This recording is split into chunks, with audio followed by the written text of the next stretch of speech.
정치권 쟁점들 전문가분들과 하나씩 짚어보도록 하겠습니다. 네, 최병묵 정치평론가, 이종근 정치평론가, 최창렬 용인대 특임교수, 강성필 민주당 국민소통위 부위원장 나오셨습니다. 안녕하십니까? 안녕하세요. 첫 번째 주제 보겠습니다.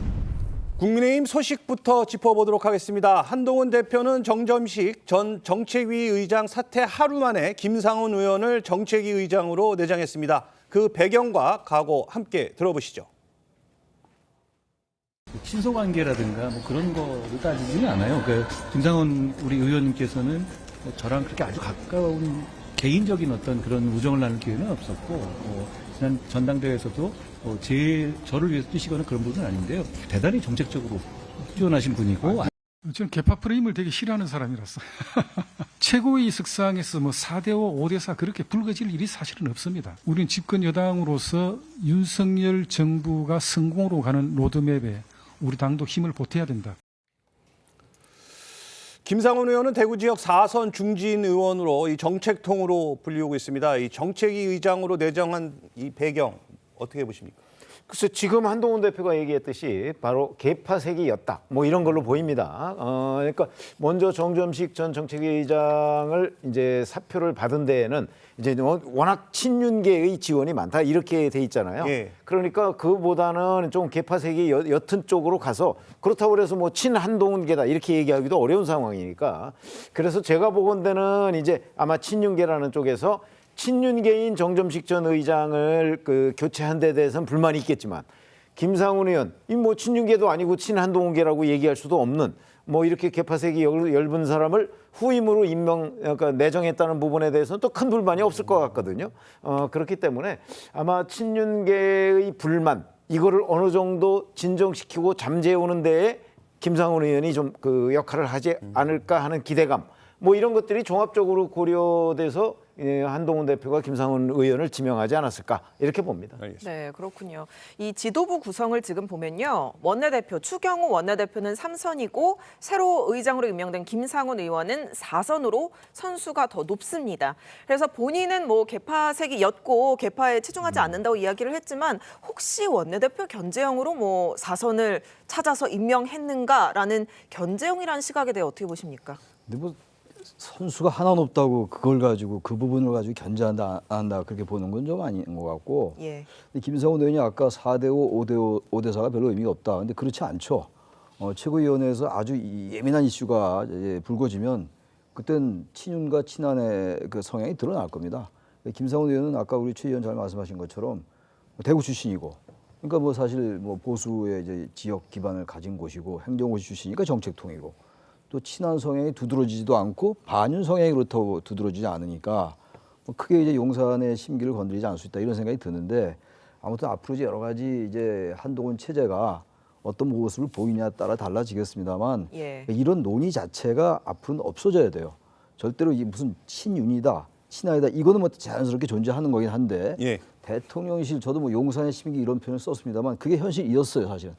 최근에 보도에 의하면 정진석 비서실장이 한동훈 대표를 만나서 보도입니다만 그렇게 알려진 것이긴 합니다만 정점식 전 의장의 유임을 권유했다 뭐 이런 보도도 있었단 말이죠. 그러니까 이런 거 자체가 나오면 안 돼요. 또 일부 보도는 그건 대통령의 뜻이 아니었다고 얘기합니다만 다 지난 일이긴 한데 어쩌다 한동훈 대표 체제는 한동훈 대표 뜻대로 가야 돼요. 예. 그래서 어쩌 5대4, 4대5는 대단히 중요한 것이고 근데 만약에 김상훈 의원이 저런 식으로 개파가 없는 건 좋은데 너무 물에 물 타는 숯에 술 타는 저렇게 하면 저는 안 될 것 같아요. 굉장히 쟁점적으로 친윤과 친한의 그 쟁점이 두드러질 때는 친한 편 들어야 되는 거죠.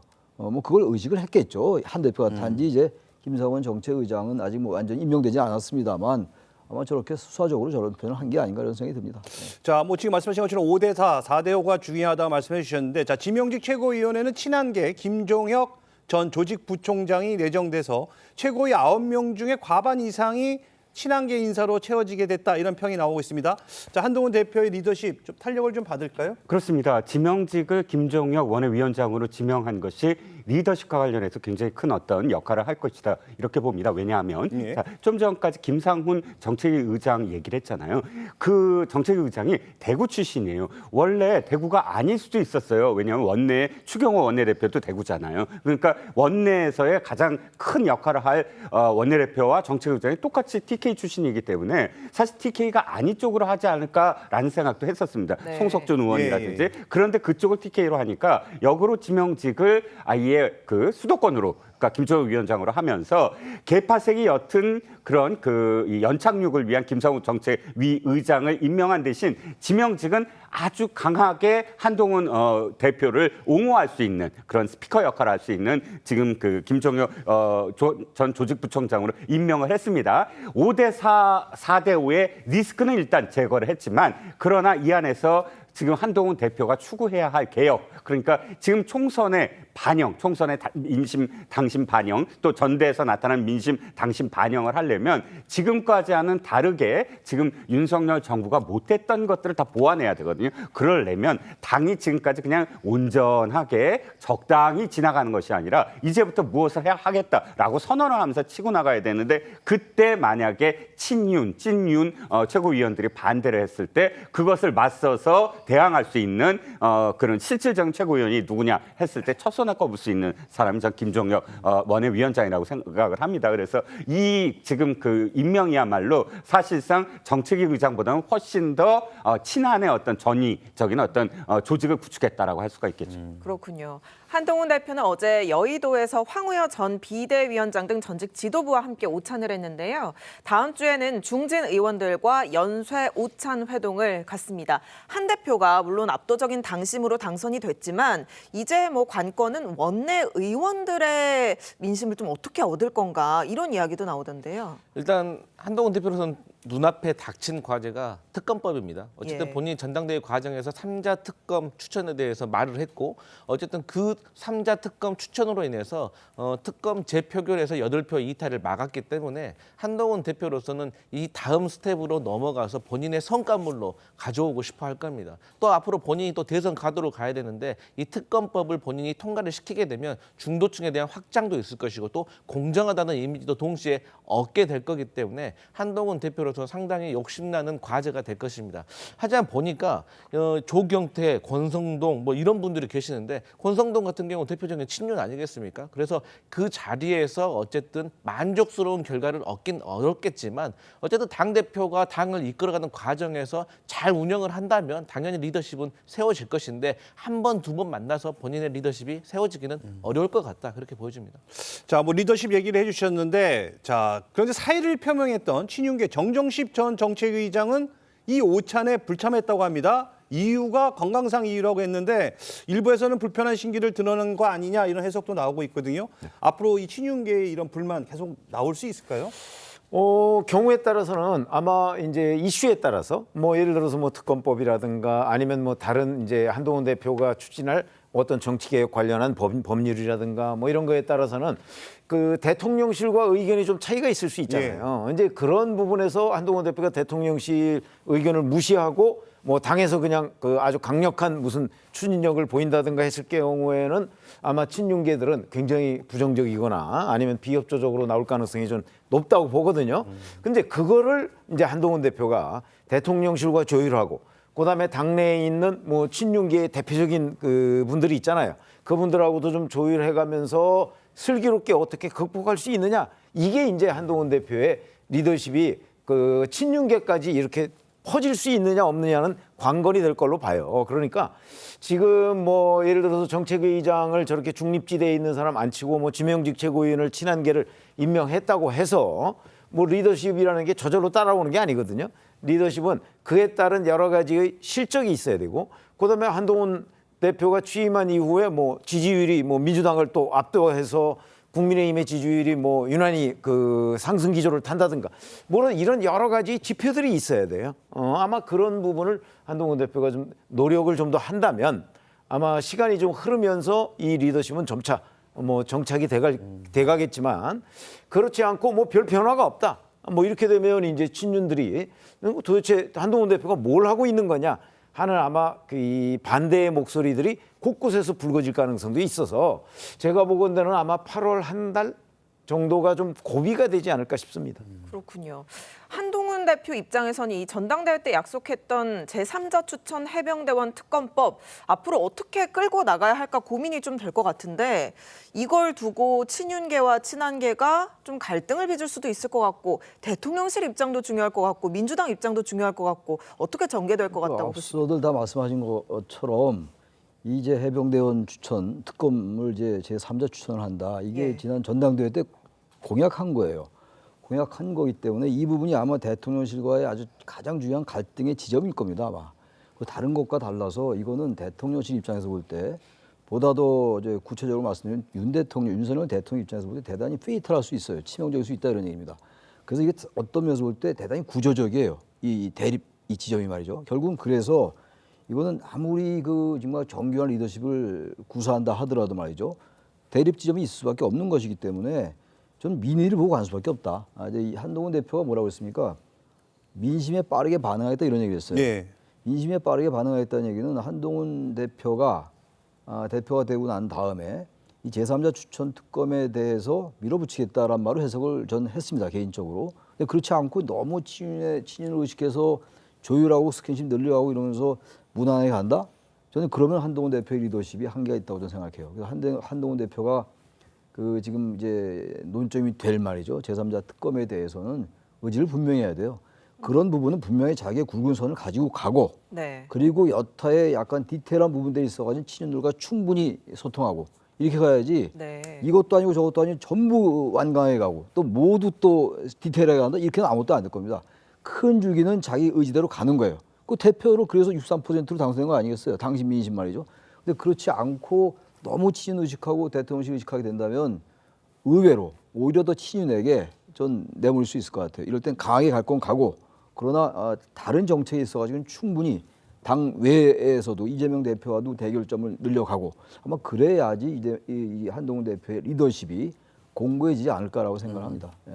알겠습니다. 자, 이재명 전 대표는요, 이 종부세 완화 등 이 중도층을 겨냥한 우클릭 행보를 보이고 있는데, 자, 이재명 전 민주당 대표가 연임에 성공한다면, 자, 한동훈 대표도 어떤 이런 전략적으로 나와야 될 텐데, 어떤 전략이 좀 필요할까요?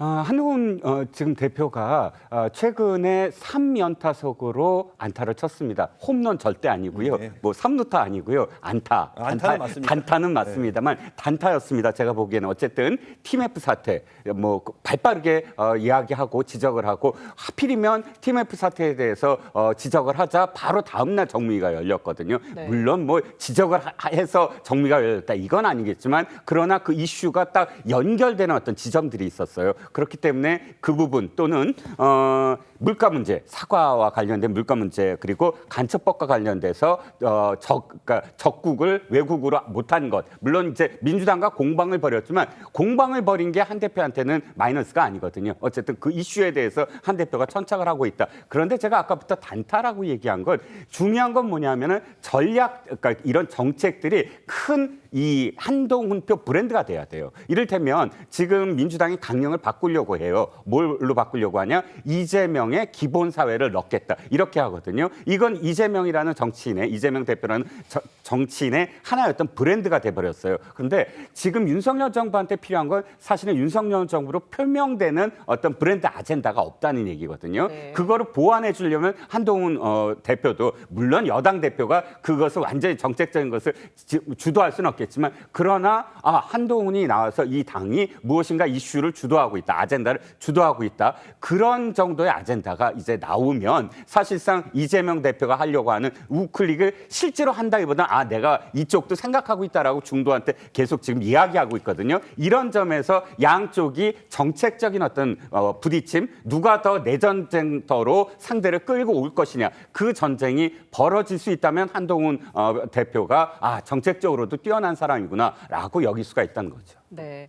이런 가운데요. 조국혁신당 조국 대표가 한동훈 대표를 향해서 불쾌함을 표시했습니다. 국회 본관, 사무공간, 그 당대표실이라고 당마다 배정돼 있는데 그거 관련 불쾌함 표시한 건데 좀 설명해 주시죠. 그러니까 이제 조국 대표가 이 사무처 공간이 좁거나 혹은 본인이 당대표고 원내대표고 공간이 좀 멀어져 있다거나 예. 이런 것을 이제 불평 불만을 해왔죠. 근데 저는 이거 상당히 미숙하다고 봅니다. 국민들이 보셨을 때 아니 이렇게 정치적 진공 상태, 국회가 개의된 지 지금 2달이 넘었는데 통과된 법안이 0건이고 아무 의미 없는 필리버스터가 지금 악순환이 반복되고 있는데 여기서 한가롭게 사무소 공간이 넓다 좁다 이런 걸 가지고 또 화장실 앞이 뭐 내 방 앞이다 이러한 지적들은 국민들이 공감을 할 수가 없는 거거든요. 네. 그렇기 때문에 저는 이러한 그 주제에 대해서는 조국 혁신당이 조금 미숙하지 않았나 저는 그렇게 평가합니다. 자, 뭐 그런 가운데 오늘 조국 대표가요, 이 한동훈 대표를 이 통 큰 사람으로 만들려는 노력이 애잔하다 이러면서 또 언론 공격에 나섰는데 이 발언에서 아니 어떻게 그게 생각하세요? 지금 말씀하신 거의 연장선상에서 사실은 이제 이 조국혁신당의 국민의힘이 이제 공간을 양보했다 뭐 이런 거거든요. 근데 조국 대표 생각은 그게 아니다 뭐 이런 거죠. 원래 그거 우리한테 당연히 배정됐어야 된다 이런 주장인데 저것도 잘 모르는 얘기라고 저는 봐요. 그게 왜 그러냐면 국회 본청의 사무실 공간은요 국회 사무처의 권한입니다. 그렇죠. 예. 그렇기 때문에 먼저 만약에 국민의힘 용도로 배정을 해놓잖아요. 국민의힘이 그 방 안 빼면 사무처에서 절대 그거 방 빼라 소리 못 합니다. 그렇죠. 그건 아마 국회 이제 출입해본 기자들이라면 다 아실 텐데 그렇기 때문에 저건 국민의힘이 양보했기 때문에 조국혁신당 몫으로 넘어간 거지. 뭐 그리고 그게 그렇게 중요하지도 않습니다. 근데 그걸 가지고 뭐 한동훈 대표가 양보해서 이렇게 됐다는 거는 사실이 아니다. 그런 거는 지금 따질 때가 아니고요. 그건 양보했기 때문에 국회 사무처가 조국혁신당에 그 사무실을 배정한 거다. 그게 팩트일 겁니다. 알겠습니다. 자, 다음 주제 가보도록 하겠습니다.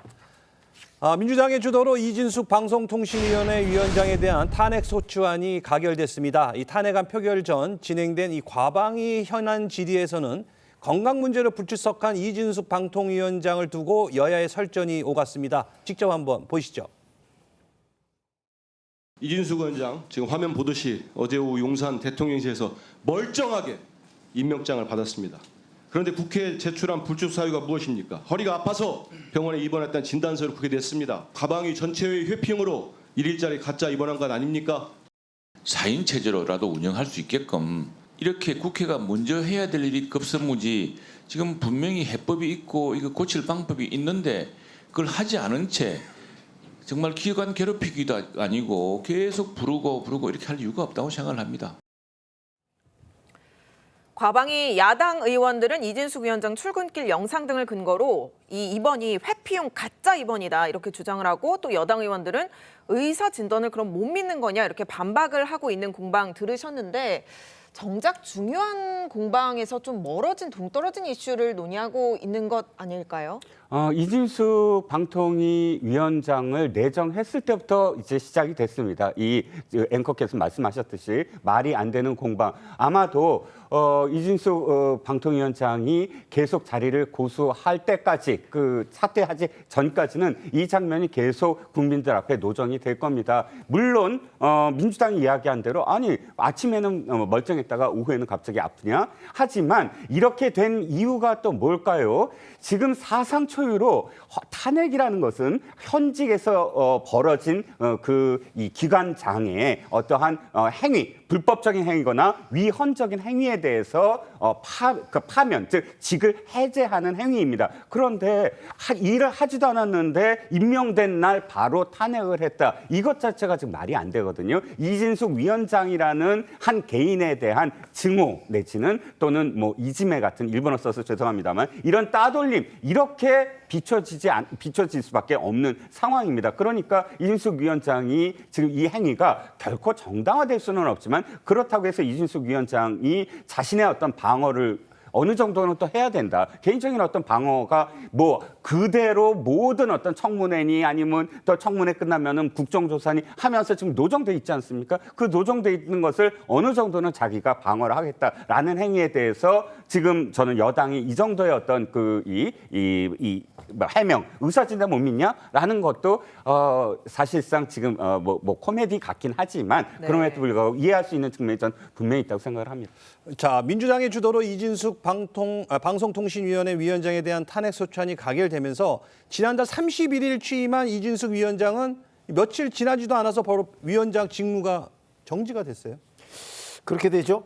더군다나 청문회도 보통 장관급의 경우에 하루 정도 합니다. 그리고 이제 총리를 이틀 정도 하고요. 뭐 잘 다 아실 거예요. 근데 무려 사흘간을 했어요. 청문회 한 사흘 동안 만약에 그 장관 후보자 입장에서 시달렸다고 본다면 아마 안 생긴 병도 생길 가능성이 대단히 높습니다. 더군다나 그 한민수 의원은 뭐 의사가 아니잖아요. 그런데 자 이게 이제 진단서가 아마 첨부된 모양이죠. 근데 그거를 뭐 무슨 꾀병인 것처럼 저렇게 얘기하는 거는 이제 의사들의 전문성에 대한 모욕이다 저는 이렇게 생각하고요. 뭐 적어도 진단서가 있다면 뭐 그런 부분은 뭐 믿어야죠. 뭐 또 건강상의 이유라는 게 뭐 여러 가지 의미가 있을 수 있잖아요. 그렇기 때문에 아마 저런 식으로 그 계속해서 이진숙 그 방송통신위원장을 압박하면 뭐 건강상의 이유가 저는 뭐 생길 수밖에 없지 않을까 싶은 생각이 들고요. 그런 사람을 상대로 계속해서 뭐 앞으로 다음 주에 뭐 청문회도 하고 뭐 계속 불러내서 뭘 질문을 하겠다고 하는데 과연 그게 가능할까? 저는 뭐 대단히 의문입니다. 그런 점에서 본다면 지금 그 민주당이 저렇게 뭐 일종의 제가 보기에는 뭐 화풀이성 탄핵 뭐 또는 화풀이성 뭐 청문회 증인 소환 뭐 이런 걸로 보이는데 그렇게 되면 이준숙 위원장은 최대한 뭐 방어에 나서야 되겠죠. 저는 그런 정도의 지금 충돌로 보이지 그 뭐 민주당이 저렇게 해서 지금 그 방송통신위의 체제를 뭐 전반적으로 민주당의 입맛에 맞게 바꿀 수 있을 것 같지는 않습니다. 네. 민주당은요, 이진숙 위원장을 차례로 앞세워 가미카제식 인사 테러를 했다라고 말하면서 이 탄핵 원인이 인사가 잘못됐기 때문이다. 윤 대통령에게 있다. 이런 취지의 발언을 하더라고요. 그래서 탄핵을 하려면 아까 네. 우리 이종근 평론가 말씀처럼 이 업무 중에 그러니까 위원장직을 수행하는 동안에 헌법과 법률에 위배돼야 돼요. 근데 위원장에 취임하고 난 다음에 바로 하루 만에 이제 탄핵을 했잖아요. 그거는 지금 이제 민주당이 주장은 말이죠. 이게 지금 2인 체제라는 게 불법이다라는 거거든요. 2인 체제 제가 봐도 불법은 아니겠습니다만 이 지금 방송통신위원회라는 게 합의제 기구라고 분명히 설립 목적에 나와 있어요. 그 5인으로 구성되어 있다라고 나와 있는데 그렇게 되지 않고 있습니다. 지금 누가 잘못을 떠나서 그래서 어쨌든 이거는 그 법 취지에 맞지는 않습니다만 대법원 판례가 있어요. 2인 체제라고 해서 이게 불법은 아니라는 게 대법원 판례가 있기 때문에 굳이 아주 정밀하게 법률적으로만 따져본다면 이인숙 위원장의 행동은 불법은 아닌 걸로 저는 보여요. 근데 이제 민주당은 이 부분을 불법으로 규정했기 때문에 탄핵에 들어간 거예요. 그 양쪽의 주장의 차이가 있는 거긴 합니다. 그래서 두 가지 다 마찬가지인데 둘 다 이게 아무래도 취임하자마자 MBC의 경영진을 결정하는 방송문화진흥회 이사회 다 선임하고 또 KBS 이사 다 선임하고 말이죠. 예. 또 임명장도 나중에 받았잖아요. 그리고 이제 흔히들 하는 그 국립변축원 참배도 하지 않고 그렇습니다. 그만큼 급했던 거예요. 그야말로 전광석화. 과거 YS가 하나의 쳐내듯이 말이죠. 그런 느낌이 들 정도예요. 그러니까 이거는 대단히 제가 봐도 적절치 않아 보여요. 그러나 목적은 뚜렷한 겁니다. 어쨌든 간에 탄핵되기 전에 이 부분을 완결시키겠다는 거 아닙니까? 그렇게 한 거고. 바로 그래서 이걸 막기 위해서 지금 야당은 탄핵하고 있는 겁니다. 다시 말해서 보다 더 솔직하게 말씀드리면 MBC의 이사를 방어하기, 이 경영진을 방어하기 위해서 야당은 저렇게 하고 있는 것이고 바로 그 MBC의 경영진을 뺏기 위해서 여당은 또 저렇게 하고 있는 겁니다. 이런 상황에 거기서 의사진단서가 많이 틀린 이 자체가 대단히 코미디다. 아까 어느 분이 그랬습니다만 제가 그렇게 말씀드립니다. 알겠습니다. 이 위원장의 직무가 정지되면서 이 방통위 부위원장이 위원장 직무 대행을 맡게 됐습니다. 자, 그렇게 되면 이제 1인 체제가 된 건데 파행은 뭐 불가피할 것 같아요. 네, 그렇죠. 사실 이게 이 부분이 가장 안타깝습니다. 왜냐하면 자 양쪽 다 한쪽은 어떻게든 MBC를 지키려고 했고 그런데 한쪽은 MBC와 KBS를 순항해서 자신들의 어떤 의지대로 했고 그러니까 양쪽 다 이제 어떤 목적 그러니까 KBS와 MBC의 사장과 관련된 한쪽은 이겼고 한쪽은 졌다. 다 이렇게 해서 끝난 문제가 아니거든요. 방통위는 KBS와 MBC와 EBS의 사장을 선임하는 기구만이 아니라 방송통신 산업과 관련돼서 우리나라가 전반적으로 OTT 등 외국의 어떤 그런 이 여러 가지의 새로운 어떤 콘텐츠 사업과 관련돼서 우리가 어떻게 정책적으로 대응해 줄 것이냐 또는 통신 산업은 어떻게 제도적으로 뒷받침해 줄 것이냐 이걸 논의해야 되는데 맞습니다. 지금 근 1년여 동안 뭐 이동관 그다음에 김홍일 그다음에 이진숙 방통위 내정 임명자를 이런 식으로 서로 공방을 벌이는 끝에 이제부터 6개월 동안 직무 정지예요. 거의 6개월 동안. 그러면 산업적인 측면에서 1인이어도 그것을 제대로 의결할 수 없다면 우리는 계속 이렇게 다람쥐 쳇바퀴 돌듯이 이 방송통신 산업은 뒷전에 언제나 놓이게 되거든요. 이것이 저는 가장 비극이라고 봅니다. 알겠습니다. 이준석 위원장 탄핵 소추안이 통과되고 15분 만에 대통령실은 오물 탄핵이라고 강하게 비판했습니다. 이것도 한번 직접 들어보시죠. 22대 국회 들어 지난 2달 동안 민주당이 발의한 탄핵안만 이번이 7번째입니다. 9일에 한 건꼴로 탄핵안은 발의하고 있습니다. 북한의 오물풍선을 보내는 것과 야당이 오물 탄핵을 하는 것이 대체 무슨 차이가 있는지 되묻고 싶습니다. 대체 누구를 위한 탄핵입니까? 네, 오물 탄핵, 북한이 보낸 오물풍선에 빗댄 표현인데 굉장히 이례적이고 굉장히 강도가 높다는 생각이 들었거든요. 굉장히 이례적이고 굉장히 강도가 높은데 꼭 굳이 저렇게 오물과 관련해서 비교를 해야 됐을까? 북한에서 10차례 3,600여 개의 오물풍선이 날아올 때 그것도 어디입니까? 국회와 대통령실로 향해 날아왔을 때 정부가 그 막을 수 있었습니까? 막지도 못했습니다. 대책도 못 세우고. 근데 그런 오물풍선을 가지고 비교를 한다? 상당히 국민을 무시하는 태도라고 보고요. 또 그렇게 위헌적이라고 생각을 하시면 헌법 제8조 4항에 따라서 위헌정당 심판, 해산 심판 신청하시면 됩니다. 그런데요, 민주당이 국민들께 꼭 말씀드리고 싶은 건 뭐냐면 어쨌든 이진숙 이 방통위원장이 방통위원장으로 취임을 하자마자 10시간 만에 무엇을 했습니까? 이 KBS 이사진과 MBC 대주주인 박문진 이사진을 선임을 했잖아요. 그런데 80여 명을 2시간 만에 선임을 했습니다. 그러니까 제가 계산을 해보니까 한 명당 40초 정도 면접을 본 거예요. 근데 우리가 상식적으로 면접을 보면 어느 정도 1차 예선을 거치고 뭐 배수에 따라서 심층 면접을 봐야 하는데 이런 결과가 전혀 없었습니다. 또 이런 이사진들 같은 경우는요, 정당 이력이 어떻게 됐는지 아니면 혹여라도 공직에 계셨던 분이면 공직에서 나오신 다음에 3년 이내에는 또 들어갈 수가 없다는 이런 것들을 면밀히 살펴야 되는데 이런 결과들을 졸속으로 처리했기 때문에 민주당으로서는 심히 유감이다 이런 말씀 드리겠습니다. 네. 근데 뭐 말씀하셨지만 이런 일련의 절차가 뭐 불법이나 법을 어긴 건 또 아니잖아요. 그렇죠. 유감이라고 말씀하셨는데 마지막에 그래서 탄핵이다 이렇게 말씀하실 줄 알았습니다. 근데 탄핵 사유는 될 수 없는 건 당연하고요. 탄핵 사유도 될 수 없고 유감인 건 저도 유감입니다. 하지만 그러나 이미 예고를 했습니다. 민주당에서 뭘 예고했느냐? 바로 임명되면 바로 탄핵하겠다라고 예고한 상황이고 네. 그리고 그렇게 되면 어떻게 되죠? 만약 임명됐는데 현충원 갔다가 임명장 받고 있는데 탄핵 분명히 했을 겁니다. 왜? 말씀하셨듯이 MBC를 지키자, KBS를 지키자, 바꾸는 것을 안 된다라고 했기 때문이죠. 생각해 보십시오. 2017년에 문재인 대통령이 대통령이 되면서 그 당시에 여야가 초당적으로 합의한 안이 있었어요. 이 구조를 어떻게 바꾼다. 그거 다 없애고 어떻게 했습니까? 기존에 임기가 훨씬 남아있는 박문진 이사와 KBS 이사 억지로 내보냈습니다. 강규영 이사 같은 경우, 명지대 교수 같은 경우 법카로 4,000원짜리 김밥 샀다고 카메라 들고 쫓아다니면서 면박을 줘갖고 내쫓았어요. 그렇게 내쫓고 자기네들 임명해서 자기네들이 사장 바꾼 거는 방송 장악이 아니라 굉장히 아름다운 적폐청산이고 지금은 임기를 다 지킨 거예요. 임기 다 마친 겁니다. 8월 달까지 임기 안 마치고 중간에 내쫓지 않았어요. 임기 마친 사람에 대해서 지금 새롭게 임명하는데 이게 방송 장악이냐 아니면 2017년에 문재인 대통령이 임기 남아있는 사람 면박 줘갖고 내쫓고 사장 선임한 게 방송 장악이냐. 저는 시청자 여러분들이 판단하리라고 믿습니다. 그런데 제가 말씀드리고 싶은 게 그러한 잘못들이 문재인 정부에서 있었어요. 그래서 저희 민주당에서 저도 민주당 당원이지만 그걸 인정하거든요. 그런 요소들이 모여서 정권이 재창출이 안 된 거예요. 그러면 우리 윤석열 정부는 전 정권 탓하기 많이 하시잖아요. 전 정부가 다르게 했다고 하잖아요. 근데 그럼 달라야죠. 지금 이 식물 방통이 된 게 어쨌든 간에 국가 운영을 책임지고 있는 여당 목 아니겠습니까? 그래서 저는 뭐 민주당이 탄핵을 추진한다고 하면 그것도 어떻게 보면 법과 원칙에 따라서 한 거지만 그게 떳떳하다고 말할 수는 없잖아요. 그래서 저는 여당이 어쨌든 이제 KBS라든가 MBC 같은 경우는 하고 싶은 미션 클리어 했으니까 이제라도 조금 방송 정상화를 위해서 야당과 좀 대화에 나서야 된다 이런 말씀 드리겠습니다.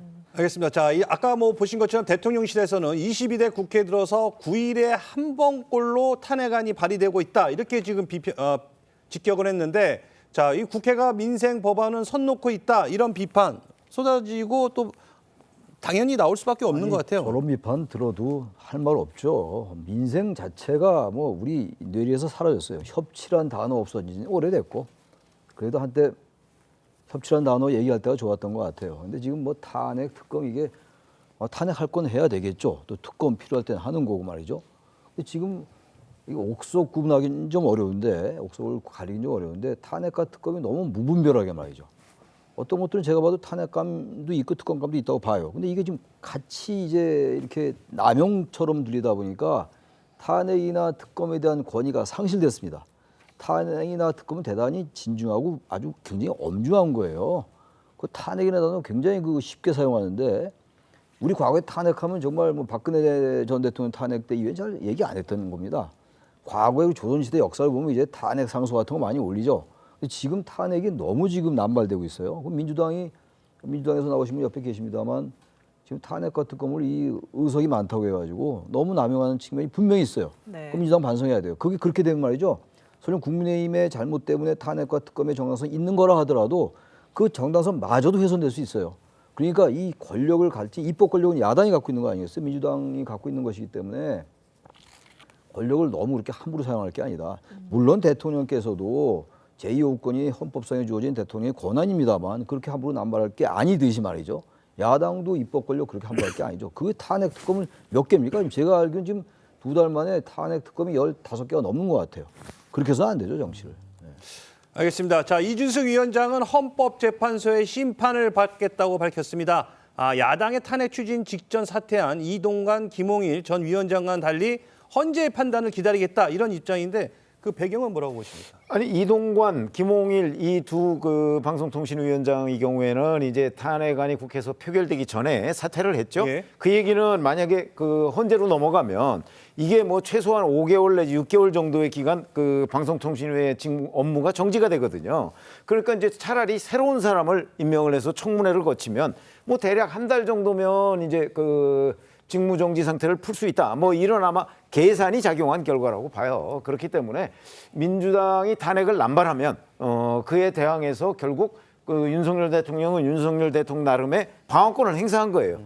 그래서 이제 결국 7월 초에 김홍일 위원장 먼저 사퇴를 했는데 뭐 7월 말에 이진숙 위원장 임명하게 된 거 아니겠어요? 자, 그러면 이제 이진숙 위원장의 경우에도 또 똑같이 전에 했던 식으로 하게 된다면 또다시 새로운 후보를 임명을 해야 되잖아요. 지명을 해야 되잖아요. 그래서 이번에는 이제 급한 불은 껐어요. 뭐 MBC 박문진 이사가 8월 10일에 임기가 종료되는데 그러면 이제 13일부터 새로운 국면에 들어갈 수 있잖아요. 그다음에 KBS 이사는 또 8월 말에 임기가 종료됩니다. 그러니까 이 두 사안은 일단 급한 불을 껐으니까 그럼 지금부터는 자꾸 뭐 탄핵하고 뭐 탄핵 표결하기 전에 사퇴하고 이렇게 반복하지 않고 이번에는 그냥 이제 당장 급한 건 없으니까 네. 이제 헌법재판소의 결정을 좀 기다리겠다 이런 걸로 보입니다. 이렇게 되면 이제 먼저 이상민 행정안전부 장관의 경우에는 167일 만에 업무에 복귀했어요. 이렇게 되면 이제 이진숙 방송통신위원장의 이 경우에도 아마 뭐 대략 그 정도의 뭐 업무 복귀할 수 있는 것 아니냐. 왜냐하면 사실은 탄핵이라는 거는 직무집행에 있어 헌법과 법률을 위반한 때입니다. 뭐 이거는 누가 봐도 헌법과 법률을 위반하지 않았다는 게 대법원 판례나 헌재의 결정 사례에 있기 때문에 뭐 당연히 이 부분은 헌재에서 받아들이지 않을 거고 그럼 뭐 업무 복귀가 있는데 업무 복귀는 결국 뭐 금년 말이나 빠르면 아니면 내년 초쯤에 업무 복귀가 있을 걸로 보인다. 그래서 이제 여권에서도 물러서지 않겠다. 아마 이런 태도로 민주당이 탄핵에 맞서는 거죠. 그렇겠네요. 민주당은요, 탄핵에 그치지 않고 다음 주 초에 방송장악 청문회를 열겠다고 합니다. 그 이사 선임 과정을 좀 따져보겠다는 것 같아요. 네, 앞서 제가 말씀드렸지만 어쨌든 여러 명의 80명이 넘는 분들에 대해서 2시간 만에 졸속으로 어떤 선임한 절차에 대해서 어쨌든 부적절한 면이 있다면 저희가 국민들 앞에서 물어봐야 되는데 저는 개인적으로 상당히 공허하다고 생각합니다. 그리고 여당에서는요, 지금 민주당이 입법 권력을 가지고 있다고 하는데 사실 저희가 총선에서 크게 이기면서 입법 권력 가지고 있다고 생각을 했습니다. 하지만 할 수 있는 거는요, 필리버스터 중단시키는 거 말고 할 수 있는 거 없습니다. 사실 탄핵을 이렇게 저희가 추진을 해도요, 탄핵이 되지 않습니다. 대통령의 거부권에 막혀서. 그럼에도 불구하고 저희가 어쨌든 청문회를 열어서라도 국민들한테 이 부적절한 모습에 대해서는 좀 알려야겠다. 그런 차원입니다. 알겠습니다. 다음 주제로 또 가보도록 하겠습니다. 이번엔 민주당 전당대회 관련 소식도 한번 짚어보도록 하겠습니다. 민주당 대표 선출을 위한 지역 경선이 오늘 전북에서 열립니다. 민주당 텃밭인 호남에서도 이 확대명 기조 계속 이어지겠죠?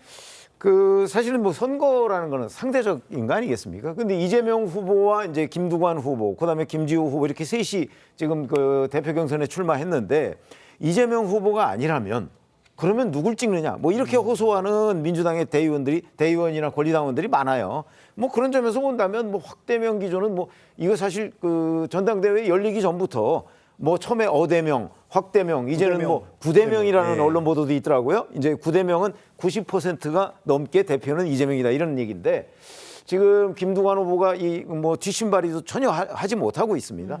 뭐 그런 관점에서 본다면 오늘 전북, 내일이 이제 광주, 전남인데 뭐 거기에서도 여전히 90%를 넘는 그 지지율로 이재명 후보가 뭐 확정만 남겨놓은 상태의 전당대회를 맡게 되지 않을까 이렇게 봅니다. 네, 대표가 이렇다 보니까 오히려 더 관심을 끄는 게 최고위원인 것 같습니다. 총 5명을 뽑는데 지금 순위 변화 여부가 관심이에요. 특히 1, 2위 정봉주, 김민석 어느 분이 1, 2위 수석 최고위원이 될까? 그게 관심이던데 어떻게 전망하세요? 네, 지금 많이 좁혀졌습니다. 3,400표 정도로 좁혀졌어요. 19%대 17% 정도, 2%포인트 정도 이제 앞서 있는데 중요한 건 죄송합니다. 4위에서 2위까지 치고 올랐다는 거예요. 네. 김민석 그 후보가. 그렇습니다. 이것은 또 이재명 후보의 여러 가지 어떤 지원들 겉으로 드러나지 않고 겉으로 드러난 여러 가지 어떤 지원들이 또 이렇게 그 작용을 했는데 가장 중요한 게 민주당 경우는 호남이잖아요. 호남 당원들의 민심이 어디로 가느냐. 즉 이건 정확하게 이겁니다. 호남 당원들이 이재명 후보의 뜻을 반영하느냐 안 하느냐. 저는 이렇게 생각이 들어요. 어떤 의미냐면 추미애 당시에 국회의장 선거 때 이재명 대표의 뜻이 반영이 안 됐거든요. 그때는 전혀 안 먹혔던 부분이 있고 또 그 이외에도 이재명 대표와 강성 개딸들의 그런 어떤 이 방향성이 약간씩 좀 달라지는 경향이 있다. 그래서 이재명 대표가 도리어 개딸들의 어떤 그런 통제를 못하는 게 아니냐 이런 이야기가 나온 적이 있습니다. 이번에도 마찬가지입니다. 그러니까 호남의 강성 당원들이 바로 이재명 대표가 김민석 후보를 미는 것 같아 그러니까 묻지 마 김민석 후보를 이번에 한번 밀어보자라고 할지 그래서 이재명 대표의 뜻을 바로 리트머스 시험지처럼 바로 반영을 할지 아니면 그거보다 더 중요한 건 대여 투쟁 안정성은 김민석 후보가 있겠지만 그보다 더 대여 투쟁을 강경하게 하는 건 김민석보다 정봉주가 나으니까 역시 두 사람 다 어차피 친명이니까 지금 계속 정봉주를 응원을 할까? 이 두 가지가 사실 굉장히 엇갈리는 어떤 전망입니다. 네. 하지만 계속 치고 올라오는 김민석 후보를 아마 호남권에서도 바라보고 있었을 거예요. 이 김민석 후보가 2위, 2위까지 올라왔네 한다면 호남 민심은 언제나 될성 부는 떡잎을 보호한다 이거거든요. 즉 이게 앞으로 더 커질 거야라고 생각하는 미래 가치에 더 투자를 한다라고 생각을 한다면 아마도 김민석 후보한테 좀 더 많은 표가 가지 않을까 싶습니다. 자, 이렇게 당심이 요동치는 배경으로 이재명 후보의 의중, 이른바 이 명심이 꼽히고 있는데요. 먼저 김민석 후보와 이재명 후보의 모습부터 보고 오시죠. 대표님이 아까 김민석 왜 이렇게 표가 안 나와 그래가지고 그게 찍혀버렸어. 그게 찍혔어요. 그 이재명 전 대표가 유튜브에서 언급한 거 그거는 영향이 있는 거 아닙니까? 그걸 뭐 부인할 필요는 없죠. 그건 뭐 일단은 관심을 모으는 기점이 된 것이 분명하고요. 일단 뭐 분위기는 굉장히 좋아 보여요. 근데 일단 저는 궁금한 게 최고위원들이 다 어떻게 보면 다 친명 분들이 있잖아요. 근데 그 중에서도 유독 이재명 후보가 김민석 후보를 약간 지지하는 듯한 이런 모습. 그 배경은 뭐라고 보십니까?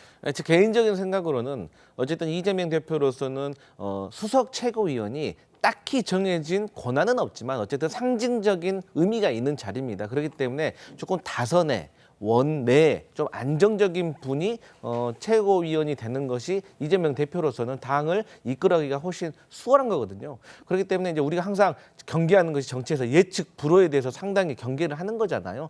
그런데 이제 지금 뭐 말씀이 많이 나오고 있지만 정봉주 후보 같은 경우는 당원들에게 상당히 인기가 좋고 또 인지도가 높으신 분인데 어쨌든 원외이다 보니까 강성 발언을 하실 때가 좀 있지만 지금 저희 민주당은 사실 강성 발언을 하기보다도 지금 입법 폭주라는 프레임에 갇혀 있지 않고 나와서 또 민생과 중도로 좀 나가야 되는 그런 입장이 있기 때문에 아무래도 이재명 대표로서는 조금 다선의 안정적인 원내 인사를 좀 바라는 것 같다. 저는 개인적으로 그렇게 생각합니다. 네, 이 정봉주 후보의 경우 총선에서도 뭐 좀 논란이 됐었고 했었는데 왜 이렇게 당원들한테 인기가 좋은 건가요?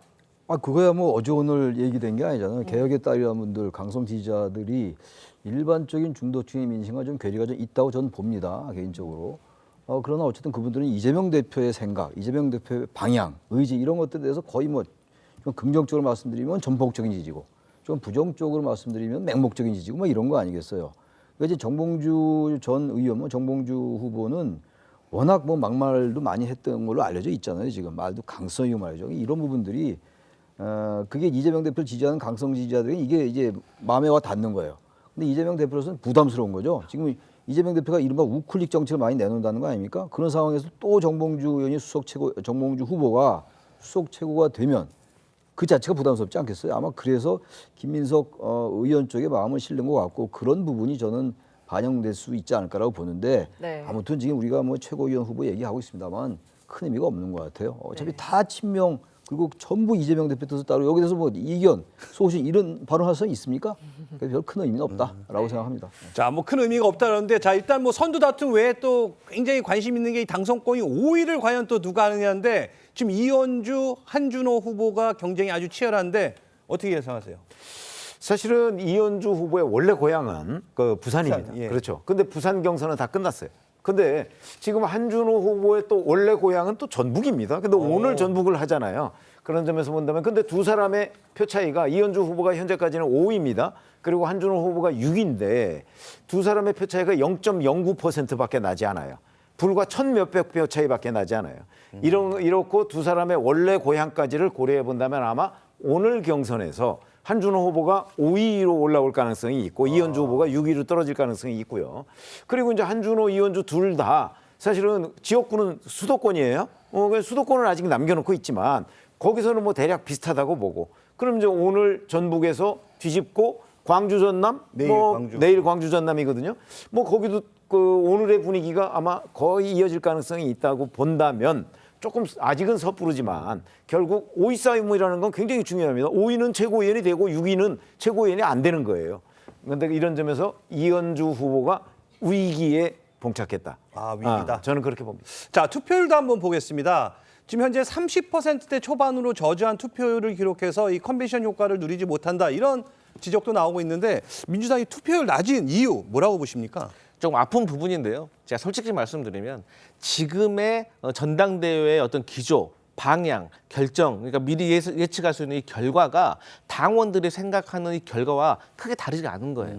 만약에 이재명 대표를 당대표로 선출하고 싶고 또 최고위원도 나름대로의 어떤 판단에서 선출하고 싶은데 만약 내가 원하는 당대표 후보, 내가 원하는 최고위원 후보들이 만약에 고전을 하고 있다면 이것을 바로잡기 위해서 투표율이 높아질 텐데 사실 그대로 가고 있는 그런 모습이다 이렇게 보여집니다.